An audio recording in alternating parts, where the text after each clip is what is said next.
Pueden tomar asiento, mis hermanos, en esta tarde. Gloria a Dios. Qué bueno es el Señor. Gracias a Dios por este buen tiempo de alabanza. Me van a disculpar que en esta tarde, como los rabinos, predique sentado, pero me hace ilusión predicar sentado, ¿saben? A ver qué tal me siento. Dale un poquito. Ahí está. Gracias, hermano. Gloria a Dios. Es que, como saben, tuve este problemita con la pierna. Entonces me dijeron, o tomas reposo o te la cortamos. Entonces opté por tomar reposo. Uy, qué bien así. Oh, claro. Oye, qué bueno, ¿eh? Qué bueno. Anderson, tienes que probarlo, ¿eh? ¿Saben que una vez fui a una sinagoga en Jerusalén? Una alabanza tremenda, todo el mundo allí danzando, una alegría enorme. Y llegó el momento de la predicación y trajeron un butacón, un sillón que parecía un trono para el rabino, el encargado de la sinagoga, y predicó sentado. Y si ustedes observan, los mayores y más profundos mensajes del Señor Jesucristo los dio sentado. El famoso Sermón del Monte y otros tantos, ¿verdad? Así es que voy a practicar más el tema de predicar sentado, ¿eh? Gloria a Dios, qué bueno. Oramos un momentito, hermanos, al Señor. Vamos a poner este tiempo de estudio de la palabra en las manos de nuestro Dios. Los jueves queremos dedicar un tiempo a estudiar la Biblia. Espero que todos hayan traído su Biblia o que por lo menos la tengan en su teléfono para poder seguir las lecturas en esta noche. Bendito sea tu nombre, Señor. Gracias por este precioso tiempo de alabanza y de adoración que nos has permitido tener, en el que hemos sentido tu presencia, hemos expresado nuestro deseo de amarte, de adorarte, de servirte. Queremos pedirte ahora, Señor, sabiduría para exponer la palabra y también sabiduría para comprenderla, retenerla y sobre todo llevarla a la práctica. Gracias, oh Dios, por esta oportunidad tan linda que nos das de estar aquí en este lugar alabando y glorificando tu nombre y aprendiendo de ti, de tu palabra. En el nombre bendito de Jesús. Amén y amén. Se está hablando mucho en estos últimos días acerca de la situación de nuestros hermanos en Afganistán, ¿verdad? Qué imágenes tan terribles, ¿eh? Hoy me llegaba una imagen de una madre a través de unas rejas, gritando, desesperada, pidiendo que por favor la montaran en un avión, que se quería ir de allí porque los talibanes estaban a punto de llegar a su casa. Y bueno, saben ustedes que en esa cultura y más con esa gente se trata con más misericordia a un animal que a una mujer, porque incluso hasta en el mismo Corán se le da más valor a una cabra que a una mujer que ha sido creada a imagen y semejanza de Dios, ¿verdad? Y que ha tenido el privilegio y tiene el privilegio de poder dar a luz hijos, y una de ellas tuvo el inmenso y maravilloso honor de parir nada más y nada menos que al Mesías, al Señor Jesucristo. Hermanas, nunca he preguntado esto, pero ¿a cuántas de ustedes como mujer les hubiera gustado ser María? ¿A ninguna? Ah, a todas. Pero qué responsabilidad, ¿eh? Llevar en tu vientre al Mesías, al Redentor del mundo. Pero qué tremendo fue cuando ella al pie de la cruz vio que estaban crucificando a su hijo. Si alguien en esta vida sabía perfectamente quién era esa persona, era María. Porque ella sabía perfectamente que ese niño había nacido milagrosamente, que ese niño era el Salvador, el Redentor del mundo, aquel que habían hablado los profetas en el Antiguo Testamento. Repito, si alguien sabía en esta vida de quién se trataba la vida del Señor Jesucristo, sin lugar a dudas, esa era María, su madre, que tuvo el privilegio de llevarlo en su vientre, de parirlo, de tenerlo bajo su techo 30 años de su vida, ¿verdad? Y ver todos los milagros y todas las maravillas que hizo. Incluso dice la Biblia que ella estuvo en el primer milagro. ¿Se acuerdan cuál fue el primer milagro de Jesús? Convertir el agua en vino. Algunos dicen, no, era mosto. No, era vino. El mosto es una cosa y el vino es otra. Son dos cosas diferentes. Así que damos gracias al Señor por el privilegio de poder estar en esta tarde aquí tranquilos y poder estudiar juntos la palabra del Señor. Amén, hermanos. Oye, qué bien me siento, ¿eh? De verdad que nunca, bueno, sí, prediqué una vez sentado cuando en la isla de La Gomera. A mí me gustaba, hasta que encontré un versículo en la Biblia que dice que no hay que hacerlo, que no hay que caminar descalzo. A mí me encantaba caminar descalzo. Y un día en La Gomera, caminando descalzo, llamando a Elena para que viera un perro muy bonito que pasaba por la calle, salí corriendo y me di con la esquina de la mesa en el dedo pequeño y me lo partí. Y prediqué unos días en La Gomera sentado. Pero me gusta predicar sentado, ¿eh? Está bueno. Bueno, hermanos, vamos a abrir la Biblia por el Evangelio de Mateo. Y lo que vamos a estudiar en esta tarde es el primer llamamiento. Porque el domingo estudiamos y vimos el último llamado y el último profeta. Ahora vamos a ver el primer llamado y el primer profeta que aparece después de 400 años de silencio. El Antiguo Testamento se cierra con Malaquías y con su paquete profético.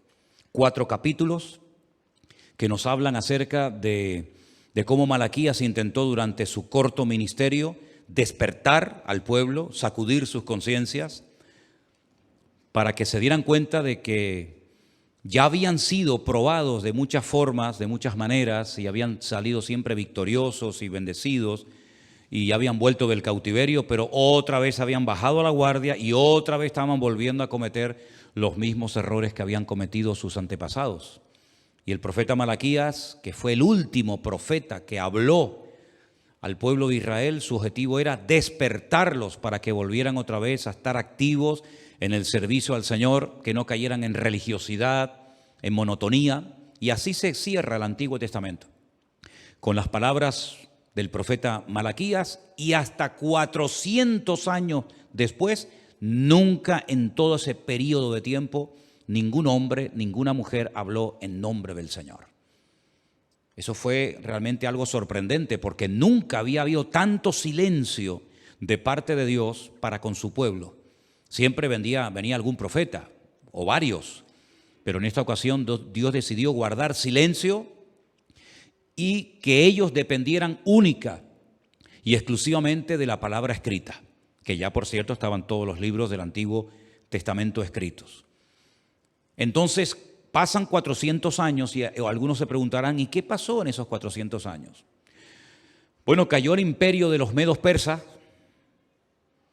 y se levantó un tercer imperio que no nos dice la Biblia nada acerca de lo que hicieron.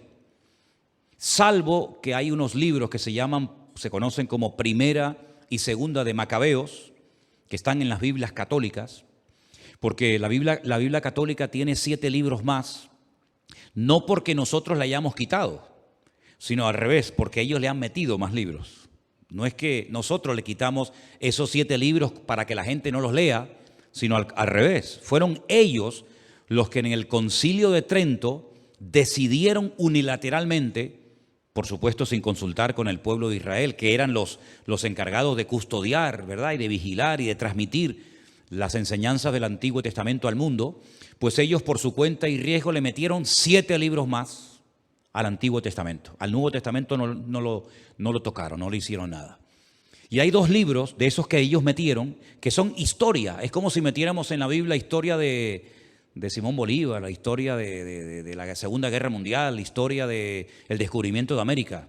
Bueno, cosas tal vez interesantes, pero que no tienen nada que ver con lo que el Señor venía enseñando a lo largo de la historia. Entonces, los macabeos eran una familia de hermanos, creo, si no me equivoco, eran 6 o 7 hermanos, que decidieron rebelarse en contra del imperio griego. Los griegos habían profanado el templo, lo habían convertido en un lugar de culto pagano.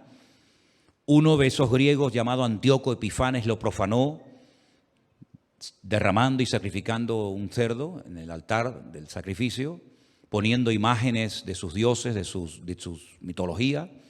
Y los macabeos, que no se llamaban así, sino que viene de la palabra macab, que significa martillo en hebreo, se rebelaron en contra de la opresión y en contra de toda la basura que estaban tratando de inculcar los griegos en Jerusalén, ¿verdad? Y esa historia de los griegos no se cuenta en el Antiguo Testamento, sino en esos libros de Primera y Segunda de Macabeo, que sería interesante que ustedes los leyeran, porque ahí aparecen personajes como Antíoco Epifanes, todas las cosas bárbaras que hizo, porque cuando se muere Alejandro Magno, que es el principal rey, el rey macedonio de Grecia, su reino se divide en 4, ¿verdad? Ya lo explicamos un día cuando estudiábamos el libro de Daniel. Se dividió en 4 su territorio y 4 de sus generales más famosos se hicieron cargo de su territorio. Casandro, Seleuco, Ptolomeo y Casandro eran los nombres de los 4 generales que se repartieron el mundo conquistado por Alejandro Magno. Y hubo uno, que eran de los Seleucías, que les tocó la zona de Jordania, Siria, Israel, y bueno, allí hicieron auténticas barbaridades, ¿vale? Pero durante ese período terrible de los griegos no hubieron profetas, estaban estos macabeos que intentaban por la fuerza derrocar al imperio de los griegos. Cuando abrimos el Nuevo Testamento, 400 años después del profeta Malaquías, nos encontramos que hay otro imperio, que no es el de los griegos, sino ¿cuál era? Los romanos. Y allí nos encontramos la historia algunos César de Roma, y nos encontramos a Poncio Pilato, que era el gobernador de la provincia de Judea, etcétera, etcétera. Entonces, el primer profeta que aparece en la historia, antes del nacimiento del Señor Jesucristo, concretamente 6 meses antes del nacimiento del Señor Jesucristo, nació este profeta, fue Juan el Bautista. La madre de Juan el Bautista, Elizabeth, era parienta, se cree que eran primas hermanas o primas, Elizabeth y María. Elizabeth vivía en un pueblecito llamado Enqueren, y cuando María se entera que está embarazada, se va desde donde ella está, donde ella vive en Betlehem, en Belén, se va caminando solita por las montañas, y cuando llega a la casa de Elizabeth, ella que está embarazada, dice la Biblia que el niño, al oír la voz de María, saltó y fue lleno del Espíritu Santo desde el vientre de su madre, ¿verdad? Y son 2 personajes que van de la mano. Es el único profeta de toda la Biblia que vio cara a cara y habló personalmente con el Señor Jesucristo. Todos los demás profetas nunca lo conocieron, aunque hablaron mucho de él, nunca lo conocieron. Juan el Bautista, dijo el Señor Jesucristo, y lo vamos a leer ahora, que fue el último profeta. Así que podemos decir que fue el primero y el último. El primero que aparece después de 400 años de silencio, y el último profeta que aparece porque a partir del ministerio del Señor Jesucristo, todo el ministerio profético, tal y como lo conocemos en el Antiguo Testamento, desapareció para siempre. Ya no va a haber un hombre que en un principio se le conocía como el vidente, después se le llamó profeta, que era el que hablaba en nombre de Dios, era el que había que recurrir para buscar palabra de Dios. Ya ese periodo, esa etapa se acabó. Por eso es que es un error cuando alguien que se llama profeta o lo llaman profeta, pues la gente recurre a él o a ella para que te dé palabra de parte de Dios. Eso es un disparate. Usted no tiene que buscar en el hombre palabra de Dios, usted tiene que buscar en su Dios la palabra que Dios tiene para usted. Pero he visto muchas veces que la gente hace cola para pasar al frente de una plataforma para que alguien le diga a usted, vete tú a saber si lo que te está diciendo viene de parte de Dios o sabe Dios de dónde viene. Y la gente hace colas y a veces la gente hasta esperan días a que le toque el turno para que el profeta le diga palabra de Dios. Pero ese tiempo ya se acabó. Entonces vamos a ver cosas muy interesantes acerca de este primer y al mismo tiempo último profeta de la Biblia. Vamos a ir a Mateo, por favor. En el Evangelio según San Mateo, vamos a ir concretamente al capítulo 3. La historia de Juan el Bautista se cuenta en los 4 evangelios. Entonces hoy, como es estudio bíblico, vamos a manejar mucho la Biblia. Mateo capítulo 3, a partir del versículo 1, dice lo siguiente. En aquellos días vino Juan el Bautista, predicando en el desierto de Judea. Ahora, él no se llamaba el Bautista. Eso es como un apodo, ¿verdad? Es algo que se usa para asociarlo al tipo de ministerio que él tenía. Y después vamos a ver por qué. Predicaba en el desierto de Judea, a las afueras de Jerusalén. Y este hombre predicaba lo siguiente: arrepentíos porque el reino de los cielos se ha acercado. El Antiguo Testamento termina con Malaquías llamando al pueblo al arrepentimiento, a la búsqueda sincera de Dios, y empieza el Nuevo Testamento con otro profeta llamando al pueblo a lo mismo, al arrepentimiento. Pero en este caso añade algo más, una frase, una expresión que nunca se había utilizado en el Antiguo Testamento, y es: el reino de los cielos se ha acercado. Una cosa es que se haya acercado el reino y otra cosa es que se haya establecido el reino. Son dos cosas completamente diferentes. Este tema del reino de los cielos, el reino de Dios, es tan importante que la mayoría de las parábolas que el Señor Jesucristo enseñó y compartió eran referentes al reino. Dice: el reino de los cielos es semejante a...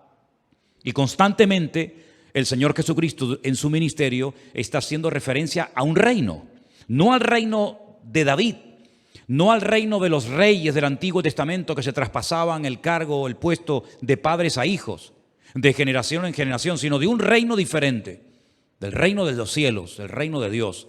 Hasta tal punto es importante este tema del reino, que es el gobierno de Dios, ¿verdad? La soberanía de Dios. Que Él, cuando enseña a orar a sus discípulos en el Padre Nuestro, hay una parte en la que dice: venga tu reino. Fíjense lo importante que era para el Señor su reino, el gobierno, que cuando enseña a orar, dice: ustedes tienen que anhelar, ustedes tienen que pedir que el reino, que el gobierno de Dios venga a vosotros.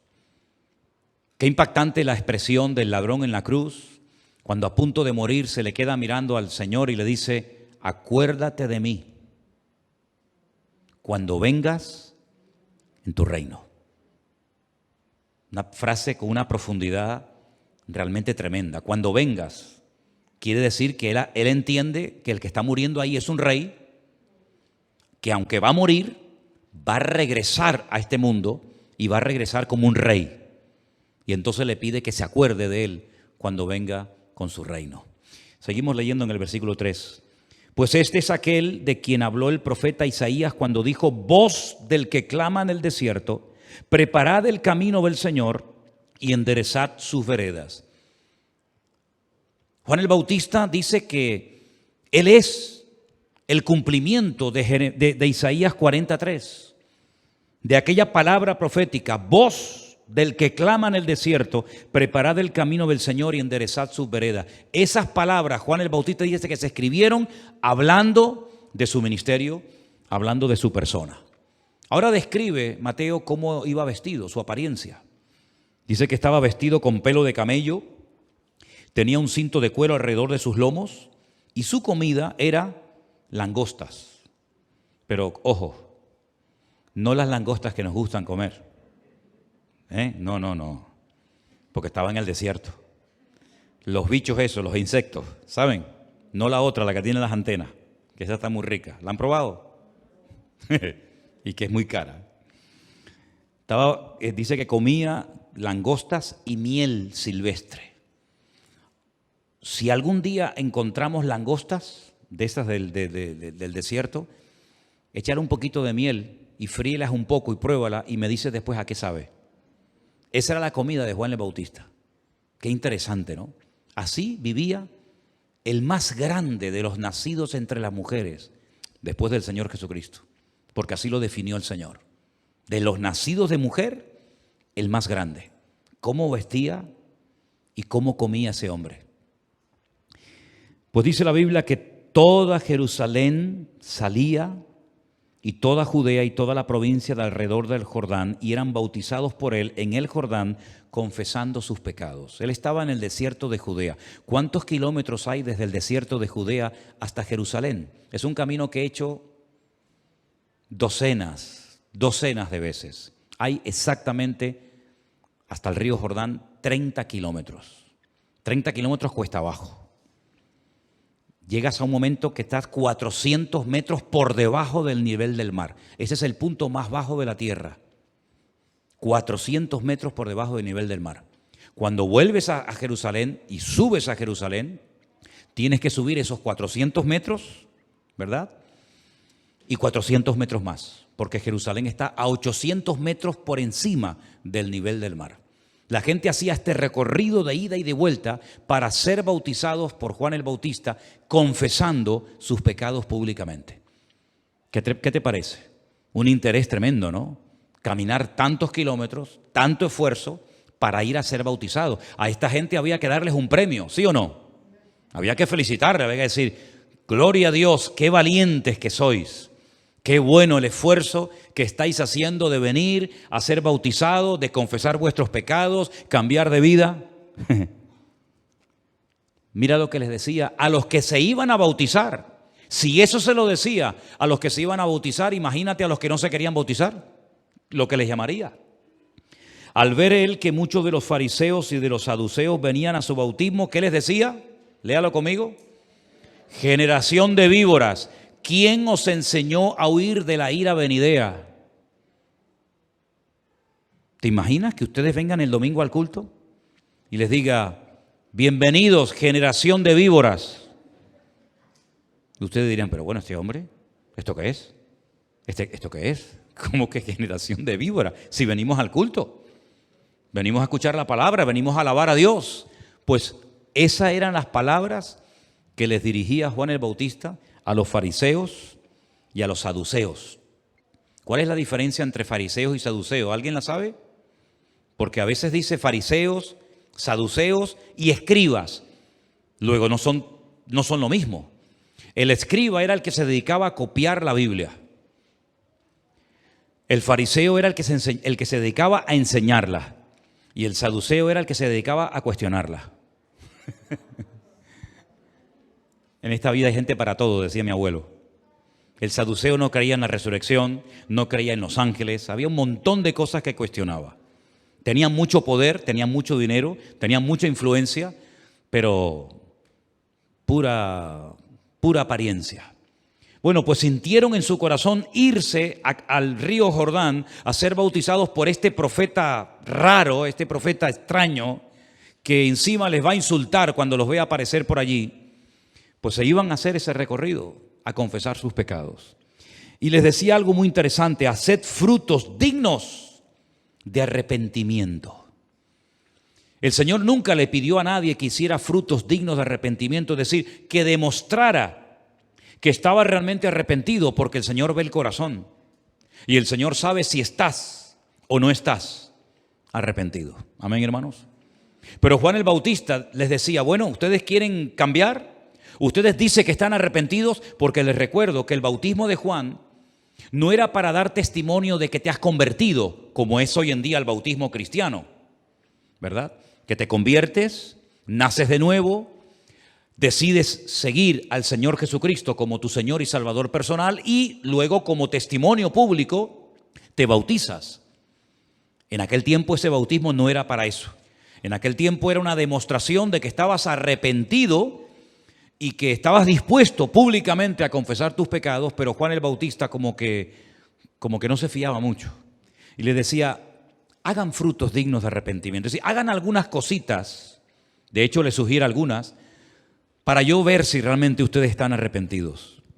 Ahora, más adelante, en el versículo 13, este hombre que predicó, se calcula que más de 1 año y medio no llegó su ministerio, fue un ministerio muy corto, pero muy intenso, pues tiene un privilegio, y vamos a leerlo.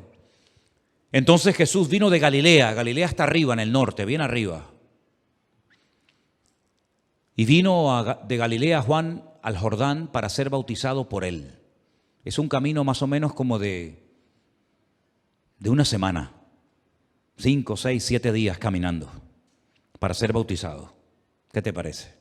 Desde Galilea, caminando por aquellos caminos polvorientos para llegar al río Jordán a ser bautizado. El río Jordán es la frontera natural entre dos países. Hoy en día se llama Jordania e Israel. Pero en aquel tiempo, al otro lado del Jordán, estaba Moab. Y Moab es un país muy conocido en la Biblia porque surgió de una relación muy rara y muy extraña que mantuvieron unas chicas con su padre. ¿Se acuerdan ustedes la historia? Dice que cuando Lot sale de la ciudad de Sodoma y Gomorra, sus hijas, creyendo que es el único hombre que queda en el mundo es su padre, lo emborrachan y se acuestan con él. Y la mayor queda embarazada y la menor también queda embarazada. Y una tuvo un hijo que lo llamó Moab y otra lo llamó Amón. Y de ahí vienen los moabitas y los amonitas, ¿verdad? De las hijas de Lot que tuvieron relaciones con su padre Lot. Y ese país se llamaba Moab. Y de allí vino una vez una moabita muy conocida que se casó con una israelita. ¿Cómo se llamaba aquella mujer moabita muy conocida? Que incluso hay un libro en la Biblia que tiene su nombre. Ruth, efectivamente. ¿Que se casó con quién? Con un señor llamado Booz, que era un terrateniente, un hombre muy rico, un hombre que tenía muchas tierras, que se enamoró de ella y se casó, ¿verdad? ¿Y de quién era hijo Booz? De una cananea muy famosa, que practicó la prostitución durante muchos años, que se llamó Rahab. Fíjate tú, el hijo de Rahab, Booz, se casa con Ruth, y Ruth se queda embarazada y tiene un hijo que se llamó Obed. Y Obed tiene un hijo que se llamó Isaí. Isaí tuvo 7 hijos y el más famoso fue David. Y del rey David, de la tribu de Judá, viene nada más y nada menos que el Mesías, el Señor Jesucristo. Qué historia, ¿no? Qué bonito es conocer la historia y qué bonito es ver cómo el Señor poco a poco va poniendo a cada uno en su sitio y mostrándonos el plan general, ¿verdad? Que ahora nosotros lo podemos conocer y entender.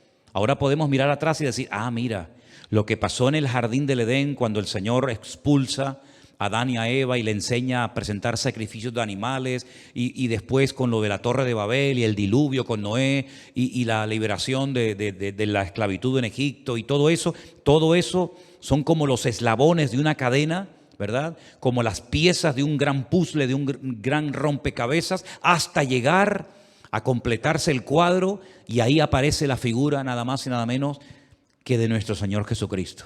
Y ahora el Señor Jesucristo que vive en Galilea, por eso le llamaban el Galileo o los Galileos, ¿verdad?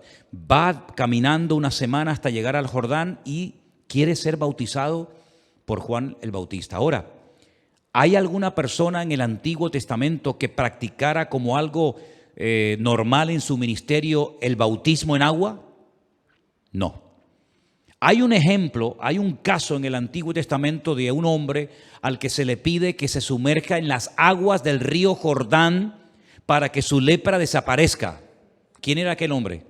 Naamán, un sirio, un general que tenía lepra, y entonces va a visitar al profeta Eliseo que vivía en Jericó. Jericó está al lado del río Jordán. Si cruzas la calle y te da el río Jordán allí y Jericó está aquí, ahora hay una carretera, ¿verdad? Es el Valle del Jordán. Y le dice, ve a zambullirte 7 veces en las aguas del río Jordán. En esa parte del río Jordán,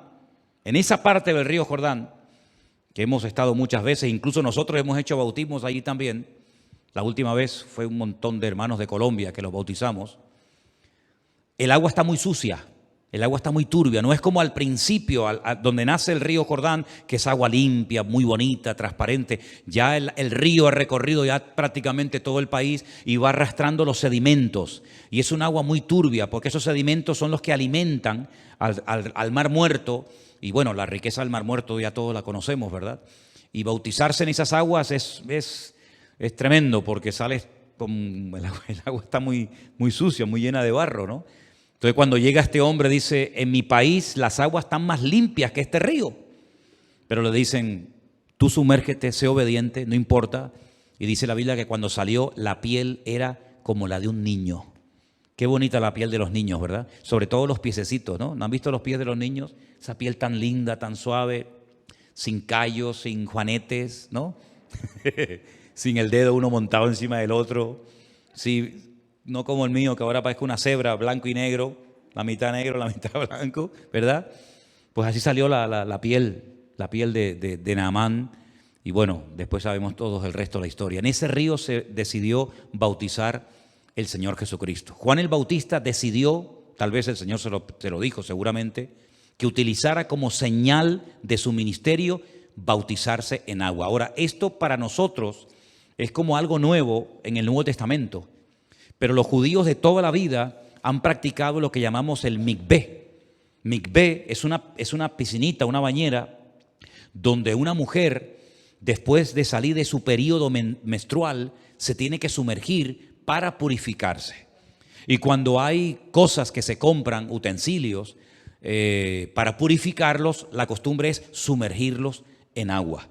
Y se cree que cerca del río Jordán, cerca del río donde bautizaba Juan el Bautista, de esa zona, había una comunidad llamada Qumrán, la zona de Qumrán, donde había un grupo llamado los esenios. Y los esenios eran personas como masoretas, ¿no? Como personas que se dedicaban a copiar la escritura, a orar, a apartarse del mundo. Y ellos todas las mañanas se sumergían en agua y todas las tardes con la caída del sol se sumergían en agua como para purificarse y esperar la venida del Mesías. Y algunos creen que Juan el Bautista pudo salir de esa comunidad y practicar lo que para él era normal, sumergir a la gente en agua. Pero Juan el Bautista pone este acto a disposición de todos, no de una comunidad hermética, cerrada, que lo practica como algo habitual, sino que incluso a los soldados romanos les ofrece la posibilidad de ser bautizados en agua para arrepentimiento. Si nosotros no nos bautizamos para que el Señor nos perdone, nosotros nos bautizamos porque ya el Señor nos ha perdonado. Amén, hermanos. Es al revés. Pero, con todos mis respetos, la Iglesia Católica se quedó con el bautismo de Juan. Aunque bauticen a los niños en el nombre del Padre, del Hijo y del Espíritu Santo, la Iglesia Católica se quedó con la mentalidad del bautismo de Juan, que es bautizar al niño para que si muere no se vaya al limbo. Aunque algunos están en el limbo, aunque no sean niños, ¿no? Porque el niño, como no está bautizado, entonces los bautizan para que el niño no se vaya al limbo, ¿verdad? Sino que entre a formar parte de la iglesia.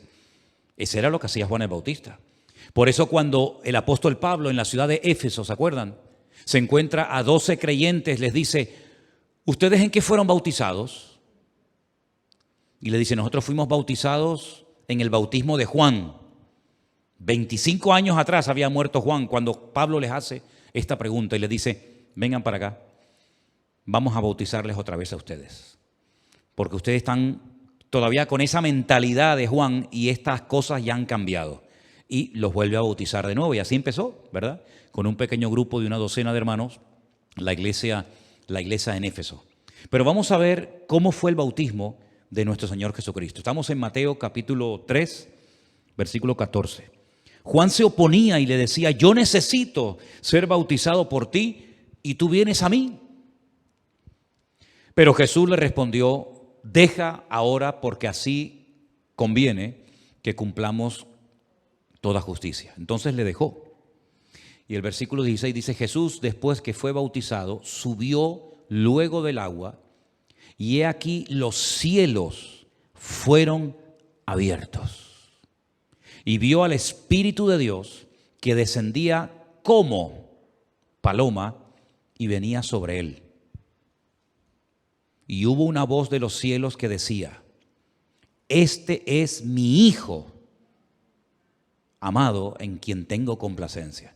Si dice esa voz, este es mi Hijo amado, quiere decir que el que está hablando es el padre de ese hijo, ¿sí o no? Porque si no diría, este es Jesús, este es mi hermano, él dijo, este es mi hijo, luego está hablando del padre, avalando, respaldando a su hijo. Ahora tenemos el concepto, ¿no? De que vino una palomita volando y se posó sobre la cabeza de Jesús. No, el Espíritu Santo vino como paloma, como si algo viniera revoloteando y se posara sobre él y además se notó que algo vino sobre él, esa unción, esa capacitación sobrenatural, y ahí empieza el ministerio del Señor Jesucristo. Entonces lo bautizó Juan el Bautista. Hay muchas similitudes, hay cosas que se parecen mucho entre Juan el Bautista y el Señor Jesucristo. Por ejemplo, una de ellas, me di cuenta esta mañana, el ángel Gabriel, el arcángel Gabriel, que no aparecía desde los tiempos de Babilonia cuando se presentó al profeta Daniel, ¿se acuerdan? Se aparece a Zacarías, su padre, y le anuncia que van a ser padres. El ángel Gabriel se lo dice. Y curiosamente ese mismo ángel se aparece a María y le dice que va a quedar embarazada y va a tener nada más y nada menos que al Mesías en su vientre. Fíjate, los dos personajes que fueron anunciados antes de su nacimiento por el mismo arcángel, por Gabriel.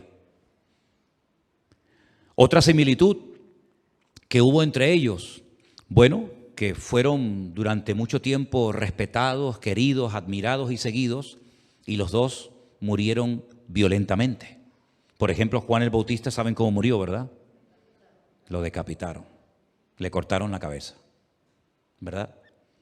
Y el Señor Jesucristo murió, pues, crucificado. Así que no sé cuál de las dos elegir. Si decapitado o crucificado, bueno, casi mejor la cabeza, ¿no? Es más rápido, ¿no? Bueno, pues nada, si quieren esa, adelante, no hay problema. Hay muchas similitudes entre uno y otro. Pero lo curioso de esto, hermanos, es que Juan el Bautista tuvo un privilegio que ningún personaje en la historia tuvo. Que no solamente habló del Mesías, que no solamente profetizó del Mesías y preparó el terreno, sino que tuvo el privilegio de bautizar, de sumergir en las aguas a nuestro Señor Jesucristo. Eso es un privilegio, hermano, realmente extraordinario. Fíjense qué impactante, aunque fue muy corto, ya digo, no llegó 1 año y medio, el ministerio de Juan el Bautista, que tanto Mateo, Marcos, Lucas y Juan hablan de Juan el Bautista. Hay 2 versículos que me gustaría que leyéramos en esta tarde. Voy a pedir a un hermano que me lea, por ejemplo, Lucas 16:16. Y no, pero no me lo pongas ahí, sino yo quiero que lo busquen en la Biblia. Y otra persona que me busque Mateo 11:14. Quiero que vengan aquí, el que vaya a leer Lucas y el que vaya a leer Mateo. Por ejemplo, ¿quién tiene ya el versículo de Lucas 16:16? ¿Alguien lo tiene ya listo? Sí, adelante, vente Sonia. ¿Y quién tiene el de Mateo? ¿Alguien tiene Mateo 11:14? ¿Quién? Sí, pues venga. Lucas 16:16. Yo te lo aguanto. La ley de los profetas era de los profetas. La ley y los profetas, perdón, era hasta Juan. Desde entonces el reino de Dios es anunciado y todos se esfuerzan por entrar en él. Amén. La ley, lo que enseñó Moisés, y los profetas, que es todo el Antiguo Testamento, hasta aquí llegó. Fue un sistema, fue un instrumento tremendamente poderoso y usado por el Señor, pero tuvo un principio y tuvo un fin. La ley y los profetas, aquí termina, hasta Juan, porque dije que paradójicamente podemos hablar de que Juan fue el primer profeta del Nuevo Testamento y al mismo tiempo, en cierto sentido, también el último, ¿no? Porque con él terminó la era de los profetas. Y son palabras de nuestro Señor Jesucristo. La ley y los profetas hasta aquí llegó. Pero Mateo 11:14 nos da también un dato muy interesante. Y quiero que presten atención a este versículo en esta tarde.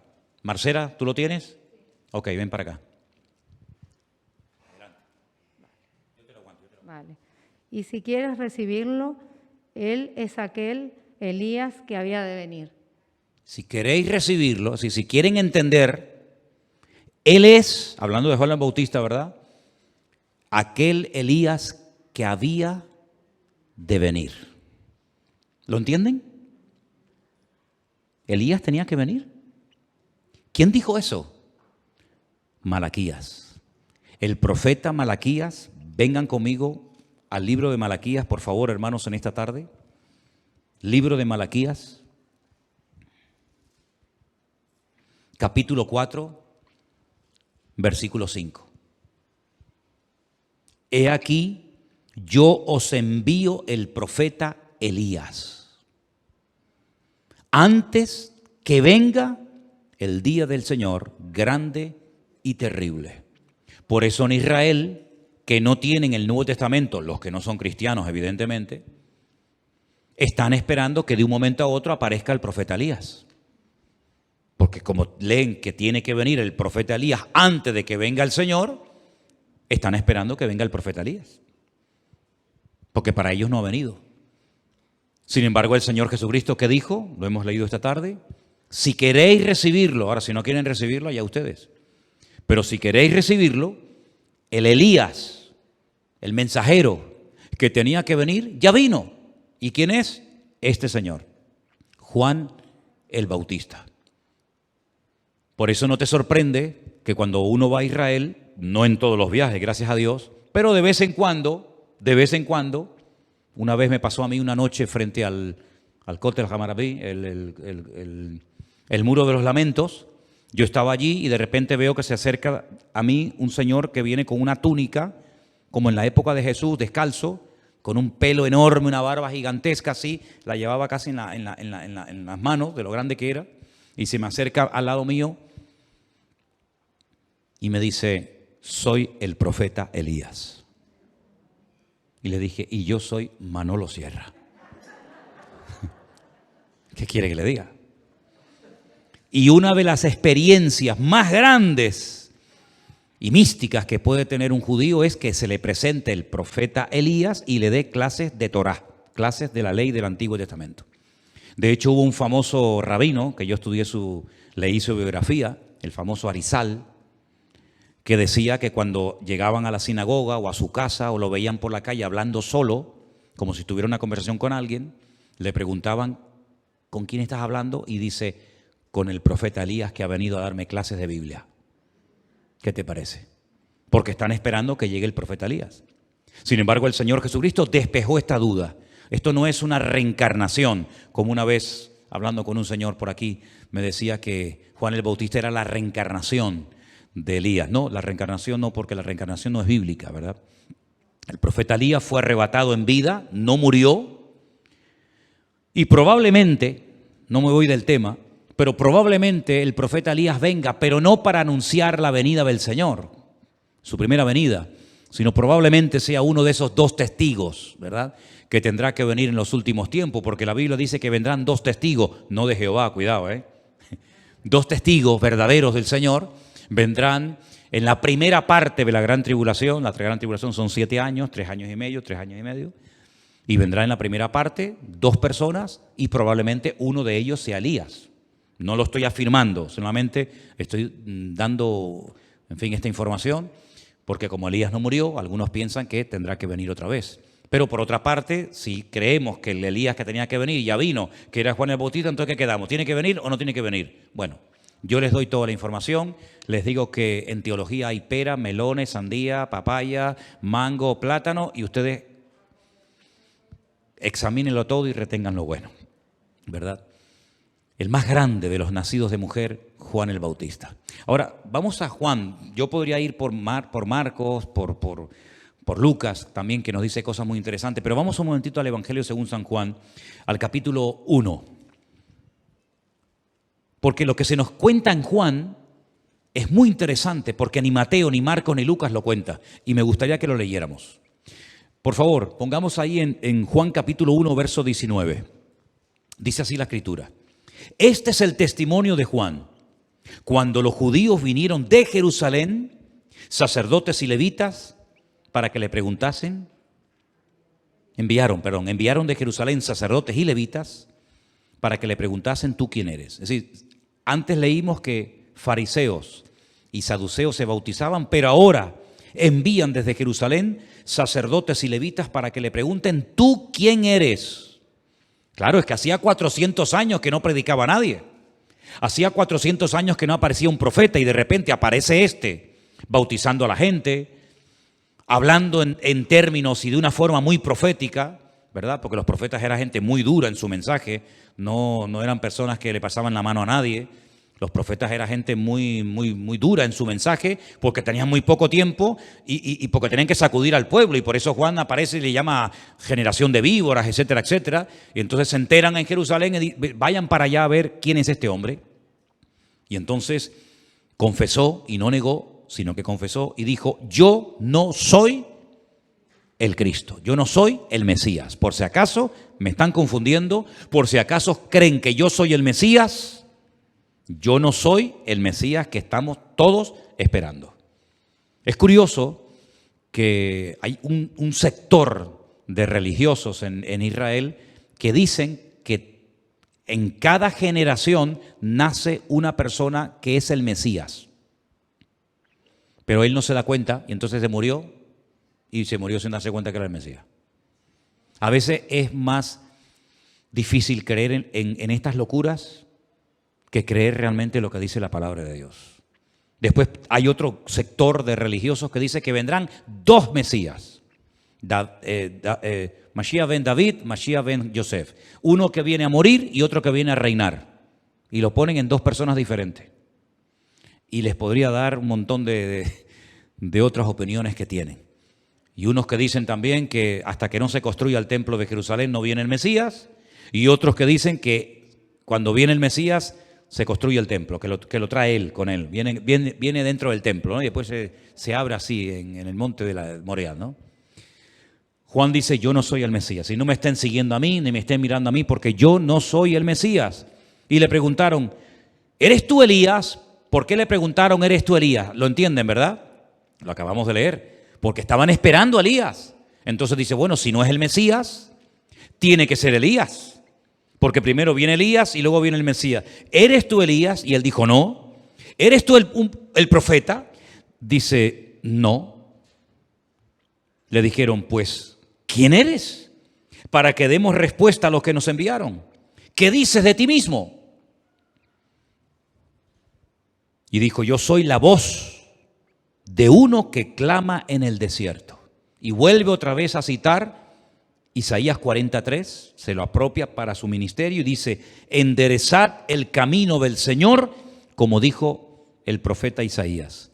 Y los que habían sido enviados eran de los fariseos y le preguntaron y le dijeron, ¿por qué pues bautizas si tú no eres el Mesías, el Cristo, ni Elías, ni el profeta? Juan les respondió y les dijo, yo bautizo con agua, mas en medio de vosotros está uno a quien vosotros no conocéis, en medio de vosotros, no en vosotros, sino en medio hay uno que ustedes no conocen, que dice aquí, este es el que viene después de mí, que es antes de mí. Ahí me imagino que los fariseos habrán dicho, ¿cómo? ¿Es antes o es después? ¿Qué quedamos? Es después de mí, porque primero empiezo yo el ministerio, después él el suyo, pero al mismo tiempo él es antes de mí, porque él es el verbo hecho carne, y él no tiene principio ni fin. Ahí hay un juego de palabras que me imagino que más de uno habrá dicho, madre mía, no entendemos nada, del cual yo no soy digno de desatar la correa del calzado. Es decir, los rabinos le daban a veces el privilegio a sus discípulos de hacer ciertos y determinados favores para demostrar su amor, su apoyo a su rabino, a su maestro. Por ejemplo, el mismo Señor Jesucristo lo hizo en varias ocasiones. Le dijo, vayan a la aldea que está enfrente y desaten al pollino y al asna y me lo traen. Y si alguien les pregunta, ¿por qué están haciendo ustedes esto? ¿Con qué permiso? Dice, porque el maestro lo necesita. O les dice, vayan y prepárenme la Pascua donde vamos a celebrarla. ¿Verdad? Había momentos en los que les daba la oportunidad a sus discípulos de hacer algo para demostrar su amor. Díganle a la gente que se sienten de 50 en 50 antes de orar y multiplicar los panes y los peces. Era una forma práctica de demostrarle los discípulos a su rabino, a su maestro, que lo amaban, que lo apoyaban y que, en fin, que estaban ahí en todo momento con él. Y tú fíjate que Juan dice que ni siquiera es digno de desatar de su maestro la correa de su calzado. Fíjate de quién está hablando. ¿De quién está hablando? Pues todos sabemos de quién, ¿verdad? Estas cosas sucedieron en Betabara, al otro lado del Jordán, donde Juan estaba bautizando. Y ahora viene algo muy interesante y con esto terminamos hoy. Al día siguiente, vio Juan a Jesús que venía a él y dijo, esto es una revolución. Jamás ningún profeta dijo esto de nadie, porque aparte no podía decirlo de nadie, pero del Señor Jesucristo sí. Al día siguiente Juan vio a Jesús que venía y le dijo, he aquí el Cordero de Dios que quita el pecado del mundo. ¿Saben lo que está diciendo Juan aquí? Si este es el Cordero de Dios, el escogido de Dios, para quitar el pecado del mundo, está diciendo que Él es el Mesías, ¿sí o no? Lo está reconociendo, que fue la primera persona que reconoce públicamente que Yeshua, que el Señor Jesucristo, es el Mesías. Entonces la pregunta es, ¿ustedes se acuerdan cuando Juan está encarcelado? Que manda a 2 de los últimos discípulos que le quedaban. ¿Qué les pide a esos discípulos? Que le pregunten al Señor Jesucristo. ¿Alguien se acuerda?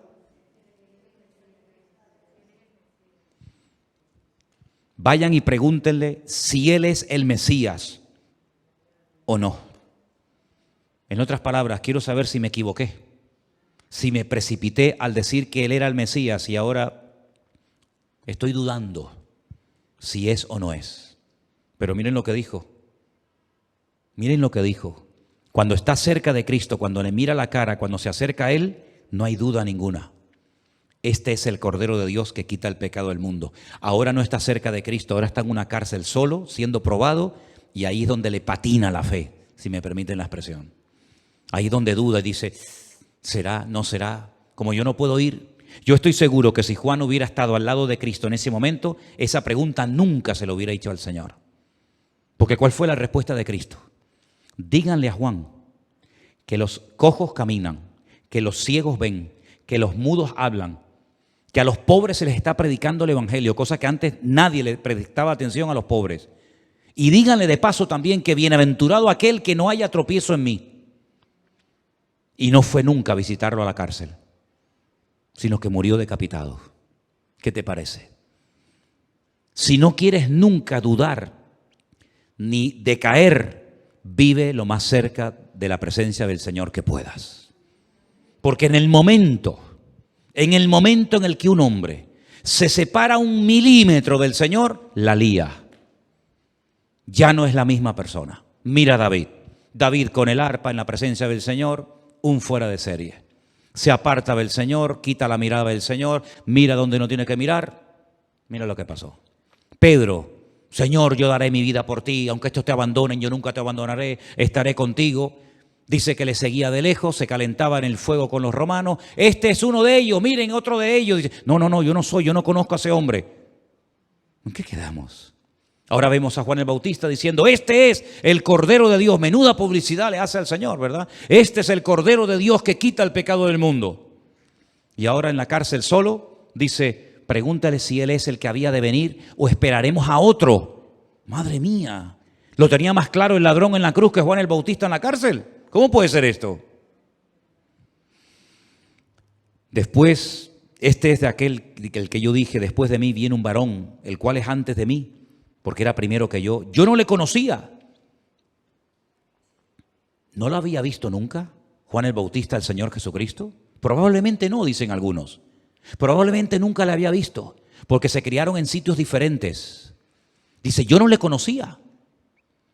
Mas para que fuese manifestado a Israel, por esto vine yo bautizando con agua.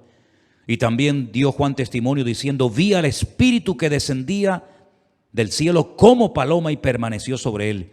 Yo no le conocía, pero el que me envió a bautizar con agua me dijo, ahí viene la clave. ¿Cómo lo reconoció? Porque el que lo envió a bautizar, Dios, el Padre, le dijo, sobre quien veas de descender el Espíritu y que permanece sobre él, ese es el que bautiza con el Espíritu Santo. Y yo le vi y he dado testimonio de que este es el Hijo de Dios. ¿Cuántos dicen amén? Ahora imagínense Juan, todos los días bautizaba a cientos de personas y todo el rato mirando a ver si descendía o no el Espíritu Santo. No, este no es. Oye, este tiene cara de bueno, vamos a ver qué pasa cuando lo bautiza. Este tampoco es, y el otro tampoco es, y el otro tampoco es. Tenía una revelación de Dios. La revelación consistía en que al que tú veas que desciende sobre él el Espíritu Santo y se reposa sobre él como paloma, ese es. Y entonces cuando él vio esa señal cumplida, él reconoció que era el Mesías. Es decir, lo vio, lo bautizó, habló con él, vio al Espíritu Santo sobre él. Y hay un momento en el que dice, ¿será él o esperaremos a otro? Si estas cosas le pasaban a grandísimos hombres de Dios, como por ejemplo Juan el Bautista, que de los nacidos de mujer no ha habido otro más grande que él, imagínate lo que nos puede pasar a ti y a mí si nos apartamos 1 milímetro de los caminos del Señor. Si estos grandísimos hombres de Dios, que llegaron a unos niveles espirituales tremendos, les pasó lo que les pasó cuando se apartaban, se enfriaban, se despistaban de las cosas del Señor, ¿qué cuidado tenemos que tener nosotros hoy en día con nuestra vida, con nuestra relación con el Señor, de no perder ni un momento la mirada del Señor? Como dice la Biblia, cuidar vuestra salvación con temor y con temblor, no sea que nos deslicemos. Amén, hermanos. Oramos en esta tarde a nuestro Dios y le damos gracias al Señor por el ejemplo de este grandísimo hombre de Dios que al final de sus días selló su ministerio entregando su cuerpo como sacrificio vivo delante de Dios. Lo decapitaron y pasó a la historia como un grandísimo varón de Dios. Que el Señor nos guarde y nos ayude a todos y a cada uno de nosotros a mantenernos firmes cerca de su corazón, de su palabra, pidiéndote a ti cada día, Señor, que nos ayudes, que nos sostengas de la mano, creyendo que tú nos vas a cuidar, creyendo, Señor, que en este tiempo en el que estamos viviendo tú cuidarás a tu amada iglesia y que habrán luchas, pruebas, dificultades, persecuciones y tantas cosas. Pero tú has prometido estar con nosotros aunque andemos por valles de sombra y de muerte, sin temor alguno, porque tu vara y tu cayado me infunden, me transmiten aliento. Gracias, Señor, porque tú nos cuidas y ayúdanos a cumplir con nuestro ministerio y a sellarlo como tú quieras que lo hagamos, pero siempre apegados a ti y a tu palabra. Gracias por tu palabra en esta tarde, la atesoramos, la valoramos y pedimos, Señor, que siempre la amemos con todo nuestro corazón como a ti te amamos. En el nombre de Jesús. Amén y amén.